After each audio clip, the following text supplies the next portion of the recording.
हरे कृष्णा 17 श्लोक பார்க்கலாம். सत्त्वात् सञ्जयाते ज्ञानं रजसो लोभ इव च प्रमादमोहौ तमसो भवतो ஞானம் इव च.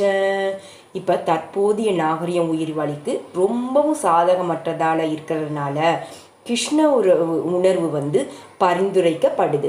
கிருஷ்ண உணர்வின் மூலமாக சமுதாயம் சத்வகுணத்தை வளர்த்து கொள்ள முடியும்.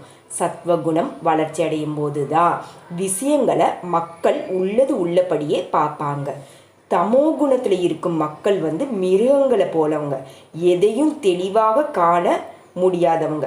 உதாரணமாக ஒரு மிருகத்தை கொல்வதால் அதே மிருகத்தின் மறுபிறவியில் தான் கொல்லப்படுவதற்கான வாய்ப்பினை ஏற்பதை தமோ குணத்தில் இருக்கும் மக்கள் பார்க்கறது இல்லை. உண்மையான ஞானத்தை பற்றிய கல்வி மக்களிடம் இல்லாததுனால அவங்க பொறுப்பற்றவர்களாகி விடுறாங்க.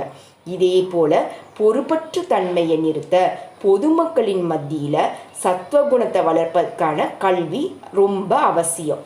சத்வகுணத்தில் உண்மையாகவே கல்வியை அவர்கள் பெறும்போது பூர்ண ஞானத்தை பெற்று விஷயங்களை உண்மையாக அறியும் அறிவாளிகளாக ஆறாங்க. அதன் பிறகுதான் மக்கள் மகிழ்ச்சியுடன் வளமாக இருக்கிறாங்க. அதே போல மக்கள் பெரும்பான்மையினராக இல்லாமல் இருந்தாலும் சரி, மக்கள் தொகையின் ஒரு குறிப்பிட்ட பங்கினர் கிருஷ்ண உணர்வை வளர்த்து கொண்டு சத்வகுணத்தில் நிலை பெற்றாங்கன்னா உலகம் எங்குமே அமைதிக்கும் வளமைக்கும் வாய்ப்பு இருக்கு. இதே போல ரஜோகுணத்திற்கும் தமோ குணத்திற்கும் உலகம் தன்னை அர்ப்பணித்து இருந்தால் அமைதியோ வளமோ இருக்க முடியாது. ரஜோகுணத்துல மக்கள் பேராசை உடையவர்களாக ஆறாங்க. இந்த புலனின்பதற்கான அவர்களது ஏக்கத்திற்கு எல்லையே இல்லை. புலனுணர்ச்சிக்கு தேவையான வசதிகளோ அதற்கு வேண்டிய பணமோ ஒருவரிடம் இருந்தாலும் கூட மகிழ்ச்சியோ மன அமைதியோ அங்கு இல்லை என்பதை யாராலையும் பார்க்க முடியாது. அது சாத்தியமாவதும் இல்லை. ஏன்னா அவங்க ரஜோகுணத்தில் இருக்கிறாங்க. ஒருவருக்கு மகிழ்ச்சி வேண்டும்னா அவங்க பணம் அவங்களுக்கு உதவாது. கிருஷ்ண உணர்வை பயிற்சி செய்து அவங்க சத்வகுணத்திற்கு தன்னை உயர்த்தி கொள்ள வேண்டும். ரஜோகுணத்தில் ஈடுபட்டிருக்கும் போது ஒருவர் மனம் மகிழ்ச்சி இல்லாமல் இருப்பது மட்டும் இல்லாமல் அவங்க தொழிலும் வேலையும் கூட ரொம்ப கஷ்டமாக இருக்கும். தனது நிலையை தக்க வைத்து கொள்ள அவங்க பல்வேறு திட்டங்களையும் வழிமுறைகளையும் கண்டுபிடிச்சு போதுமான அளவு பணத்தை சேகரிக்கணும். இது எல்லாமே துன்பமானது மட்டும்தான். தமோ குணத்தில் மக்கள் பைத்தியமாகி விடுறாங்க. தங்களது சூழ்நிலைகளால் வருத்தமுற்று அவங்கள் போதைப் பொருட்களிடம் அடைக்கலமும் கொள்றாங்க.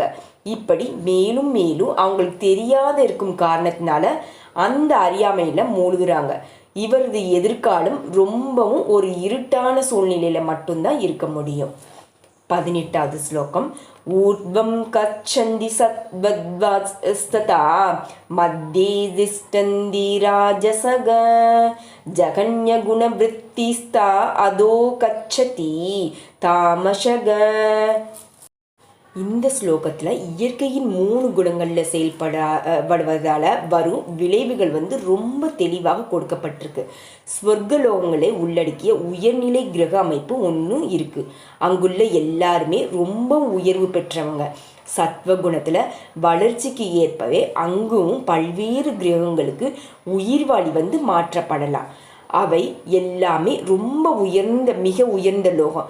சத்தியலோகம் இல்லைன்னா பிரம்மலோகம் எனப்படும். அதற்கு பெயர் இங்கு பிரபஞ்சத்தின் மிக முக்கியத்துவம் வாய்ந்த நபரான பிரம்மதேவர் வசிக்கிறாங்க. பிரம்மலோகத்தின் அற்புதமான வாழ்க்கை தரத்தை நம்மால் கணக்கிட முடியாது என்பதை ஏற்கனவே பார்த்தோம்.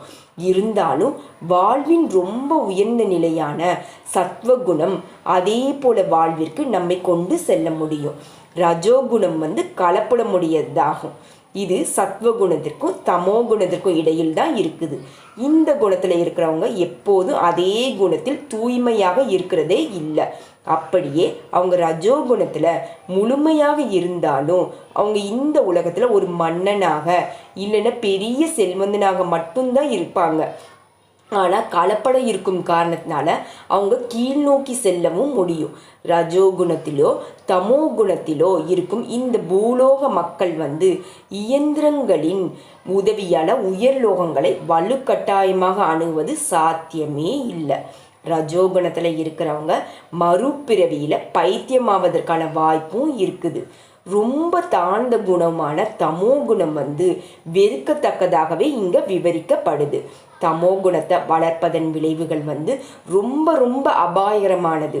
ஜட இயற்கையிலேயேவும் ரொம்ப தாழ்ந்த குணம் இதுதான்.